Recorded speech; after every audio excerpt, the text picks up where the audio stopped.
Look at the ETF trade for the week ahead. Mark Cortazzo is founder of the Macro Consulting Group. Paul Simon is Chief Investment Officer of Tactical Allocation Group. Good to have both of you with us, and we appreciate it. Paul Simon, let me start with you, and I want to start with one thing on your list, which I thought was pretty contrarian, and that is buy into municipal bonds. Why, and how do I do it via an ETF? Yeah, good morning, Aaron. We like municipal bonds here just because we think the sell-off has been overdone. We think there's a lot of headline risk that have shaken a lot of investors out, especially the retail investor who dominates that asset class. However, we think a lot of the states are finally getting their act in order, and they're looking at getting their fiscal house in order, and we think that bodes well. In fact, many of the state charters do not allow them to file bankruptcy. So a lot of the fears out there, there's been some heightened awareness about mass bankruptcies by municipals, but we just don't see that. And so the way to play that would be through HYD, which is a high yield municipal ETF.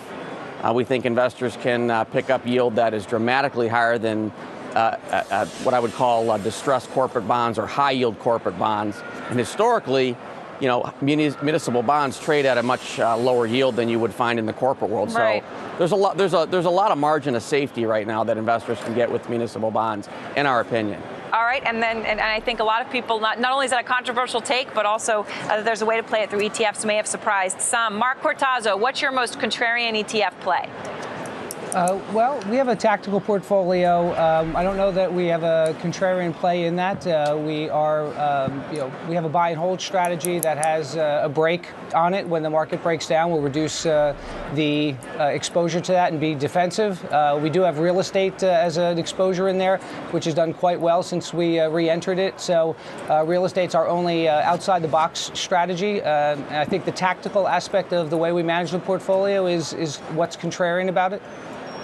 I'd like to get back to you, Paul, because I see also on your list a couple of ETFs in the emerging market world. And only a few months ago, of course, a lot of people were telling us that they're very wary and cautious about a number of the emerging markets because they're being hit by inflation and therefore higher rates. Do you feel that we've pulled back enough to the point where we've got more attractive valuations?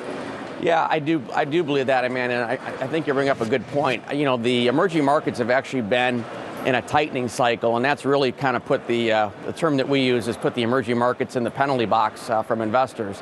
So they've been an underperformer for basically now 2 quarters, and we would use the recent weakness as an opportunity to add to that area because, frankly, while the inflation rates are up in those markets, the growth rates, the GDP rates are very high. In fact, they're the best in the world. So the real growth rate, even when you factor in inflation, is still the most attractive in the world. So we would put money in EEM, which is large cap emerging markets, and then the other place that we think makes sense is EWX, which is small cap emerging markets, and that will give the investor the ability to take advantage of increasing consumption that's going on from those economies. So we think those are still very good places to be.